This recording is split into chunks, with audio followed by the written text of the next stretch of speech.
Okay, mga katribya, tayo po ay namumuno ng ating kalamansi, ng ating pumpitas. At umulan po mga ka-farmers. Medyo na-delay tayo ng konti. Ayan na po ang ating mga buko.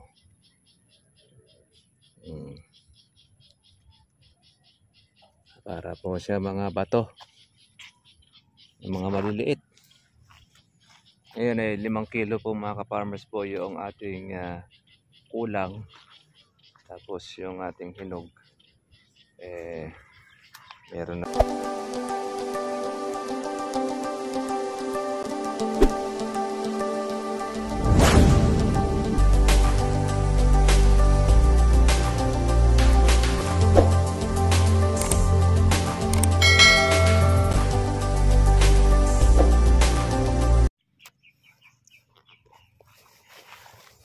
Good morning po sa inyo mga katribya at welcome po sa aking YouTube channel. Kamusta na po kayong lahat mga katribya? Ito po, pitas po tayo ng ating kalamansi. Ng ating kung saan po kailangan po natin itong mapitas na rin dahil yung pong mga kawatan ay hindi pa rin po mga katribya po tumitigil. Kaya sa lahat po ng ating mga ka-farmers, yan, kinukuha na po natin hanggat pumapasok po sa buyer ay atin na po siyang kinukuha kaysa po pagpiestahan po ng mga insektong may itimang ulo. Ay grabe po rin ang kalaban po namin dito mga katribya. Kaya naman ay agapan na po natin kaysa sumakit lang po mga katribya po ang ating loob kapag po nawawalan ng bunga. At nabiktima na naman po ito. Meron naman pong magnanakaw na kung saan ay nakabiktima ng kanilang ninakawan ng kalamansi. Imagine ninyo mga ka-farmers, wala pong pinipili ang mga damoho. Mapababa, mapamahal. Basta pagka po naubusan ng kanilang pangbisyo, kailang luho sa buhay, lalo na yung pang-inom ng alak o kaya panggamit sa mga pinagbabawal na gamot, ay nagnanakaw mga katribya. Kaya kawawa naman din po yung mga nabibiktima. At isa na nga rin tayo din mga katribya. Kadalasan itong ating kalamansi ang paborito naman. Kaya nga tayo nangahalaw ng ating bunga dahil naunahan na. Karaniwan po sa mga basal ng kalamansi, inunahan na po ng mga kawatan. Ang di lang po nila kukunin mga ka-farmers, meron tayong kambal. May kambal na kalamansi. Ayan. May swerte. Swerte mga ka-farmers yan. Palakihin po natin, total tago naman. Hindi naman siguro makikita po ng mga damoklesyo. Okay, pitas tayo mga katribya. Yung lahat ng po pwede, kunin na. Para lumaki po ang ating pansunod. Yung ating pang December. Tatapos na mga katribya po ang buwan ng November. Ayan, kaya kunin na natin ang lahat ng uubra. Sa papasok sa buyer, go lang. Hindi na tayo maselan. Lalo na pagka nawawala po ang bunga ng kalamansi natin agapan na. Kung gusto niyang magnakaw, magtiis siya na mangayod ng bunga. At least nun ay nakuha na natin po mga ka-farmers po yung po pwede. Ganun po sa panahon ngayon, pagka hindi po mahuli ang mga kawatan, didiskartehan mo na lang. Kaya di naman natin mga ka-farmers na papakita po ng mga bunga na marami. Dahil yan na lang din po ang sinusubaybayan po ng mga tulongges. Nakitang, uy, pwede na ang kalamansi ni katribya. Sige. Isang gabi ating sasalakayin. Yan, ganyan po ang mga trabaho ng mga yan. Hindi naman po natin sila maaktuhan. Parang mga palos. Madudulas. Ang binabantay lang lagi ay ang may-ari. Pag nawala na si may-ari, ayun, magpipiesta ang mga tulongges. Dito, trabaho nila, mag-iinom muna ng alak. Siguro, hihingi muna ng tapang dun sa alak. Pag nakahingi na siya ng tapang, ayan, kung sila po ay grupo, magse-survey na po yun. Pero bago yan, nakapag-survey na ang mga tulongges. Sila po ay lasing na, ngayong kayang-kaya pa na makapitas. Tsaka sila ngayon aatake. Mahuli nga naman sasabihin ika ay nakainom lang ng alak. Pasensya na at nakain na may tayo ng alak. Ganon ang mga trabaho ng mga hinayupak.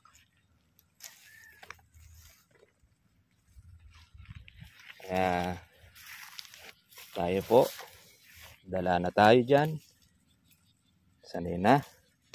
Kailangan din natin sila utakan. Kung mautak sila, dapat mas mautak ang may-ari. Kaya di na tayo kumikibo. Mawalan man, mayroon naman pong nasa taas. Reklamo ka man, wala ka rin pong magagawa dahil wala ka namang nahuhuli.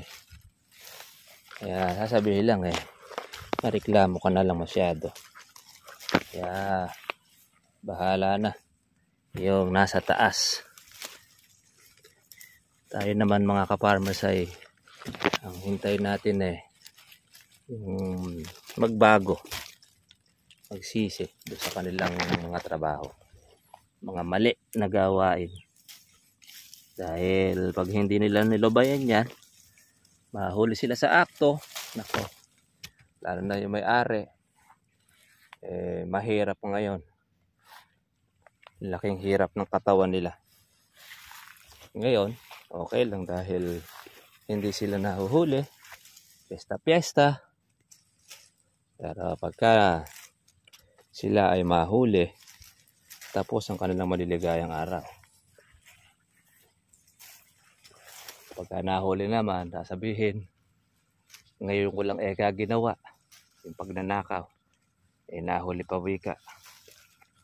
Kaya ganyan na pa mga trabaho ng mga kawatan. Pag nahuli, ngayon lang daw ginawa. Pag pinatawad mo, babalik uli sa dati yan. Karaniwan kasi mga ka-farmers dito, yung mga nahuhuli, napakiusapan, aawa po yung biktima, ay yung ninakawan. After ng ilang mga panahon, balik ulit sa pagnanakaw. Ganon ang sitwasyon. Kumbaga wala pong dala. Hindi marunong madala. Kasi wala pong masasampulan. Huwag po nila mga ka-farmers na mahintay na may masampulan. Dahil masakit ang magiging kanilang katawan. Mga katribya. Yun. Kaya pitas-pitas tayo. At ipong halawin ng mga natira ng ating mga kawatan. Salamat at meron pa silang itinira. Yan yung mga gaholen. Kanilang itinira. Pagka napitas, inilalaglag po sa ilalim. Ganyan ang mga trabaho ng mga yan.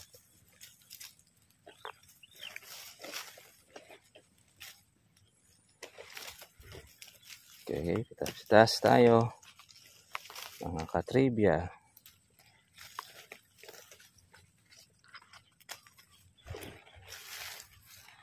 Para yung bulaklak natin ay continuous ang kanilang paglabas Meron naman po tayo mga bukong mga maliliit. Kaya sulit. Sulit naman po ito ating inaalagaan. Dahil mga buo ang ating mga bunga. Magaling mamili rin po ang mga kawatan. Ayaw nilang pitasin po ang kotsok. Yung mga bulitog. Hindi nila pinagtsatsagaan. Yung mga malalaki ang kanilang kinukuha. Yung madalas mabilis makapuno. Pero pagka maliliit ang bunga, iiwanan. Magagaling ang mga utak.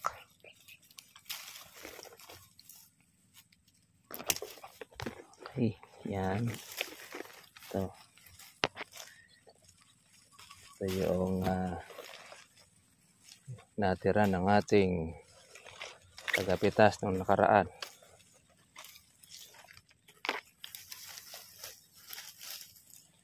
Pong ating kinukuha para naiwan ay mga bagong bunga. Bagong bunga na lang. Yung mga dati ay mga reject na. Mga naiwanan.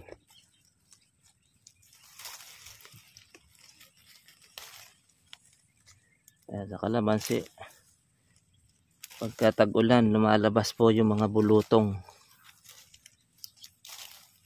Yung gaspang.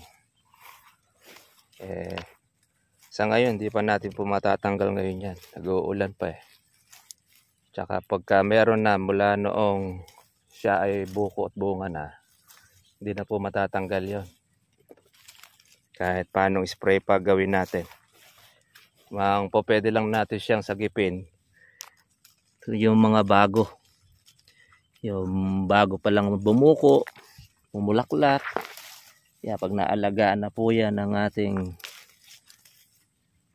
insecticide tsaka po foliar, wala na po yung mga bulutong na yan. Pagka panahon na po ito mga kaparmers po ng tag-araw. Pero sa ngayon ay marami pang mga bulutong ang kalamansi. Kaya alam mo ng selan-selan sa mga namimili na naghahanap pa ng makinis. Mahirap pong maghanap ngayon ng makinis na kalamansi. Kaya karaniwan ay mga may bulutong dahil bunga po yan ng tag-ulan, tapos nasa variety na rin ng punla. So yan ay galing kasi mga katribya doon sa Mindoro, yung original niyan, at dugtong naman ng Batanggenyo. Kaya kung ang kalamansi ng Mindoro ay mabulutong, kaya ka ng Batanggenyo, yan, magiging mabulutong din.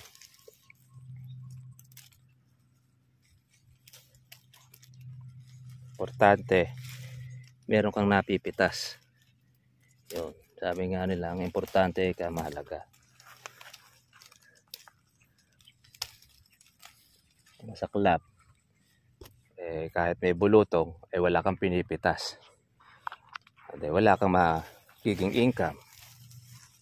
Pero kung meron kang napipitas, magandang balita. Meron kang panggastos. Yan. Titira natin po yung mga gaholen para do sa ating pang December. Kaya kalamansi natin ay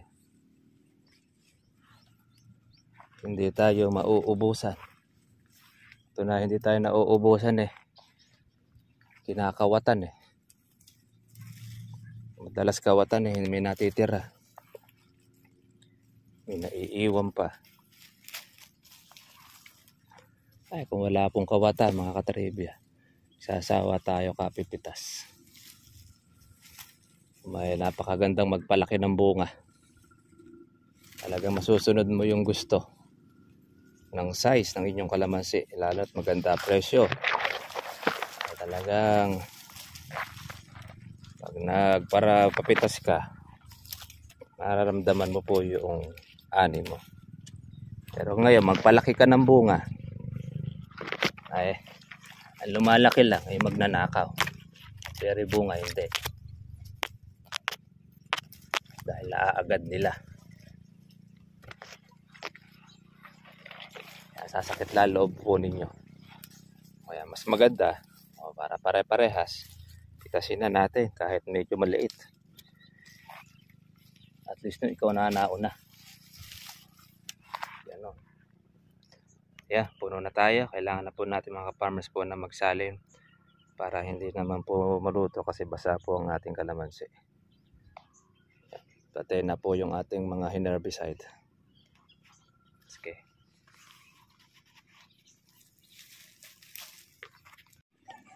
Ito mga katribya po yung ating pitas.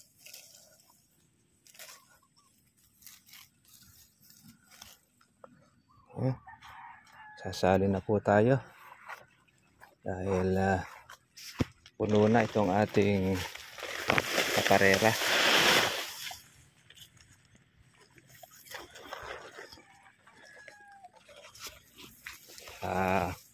Kailangan na rin natin mga ka-farmers na mananghalian dahil tanghali na po pala. Kaya kailangan natin ng karoon ng lakas.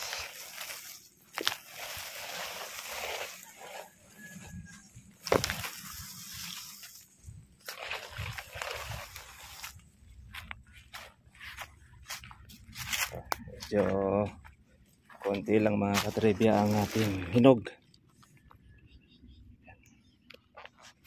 Meron na tayong isang red bag.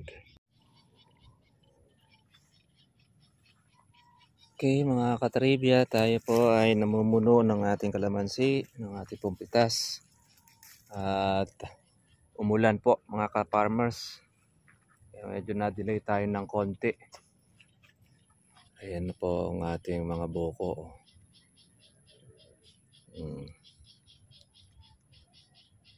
Para po siya mga bato, mga maliliit. Ayan ay 5 kilo po mga ka-farmers po yung ating kulang. Tapos yung ating hinog meron na siguro ito. Atin na pong pilian. Basa pa po mga ka-farmers ng ulan. Ayan, at pagka umulan pagpasok natin sa kalamansi, sigurado mababasa at mababasa ka. Dahil napakaganda po ng kalamansi, kumuha po ng tubig, sumalo yung kanya pong mga dahon. Kapag stock po siya ng tubig.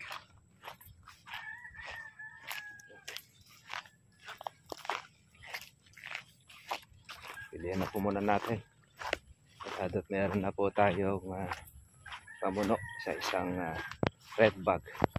Ngayon mga ka-farmers po, ang presyo ng ating kalamansi ay 1.3 na tumataginting. Hindi na po mga ka-farmers po na sama yun. Maganda na po ang presyo dahil libo pa rin. Siyempre, hindi kagaya talaga dati na nag-2,000 ang kalamansi. Siyempre, interest po na marami pong mga dumarating, doon po bumababa. Pagka kukunti po ang dating,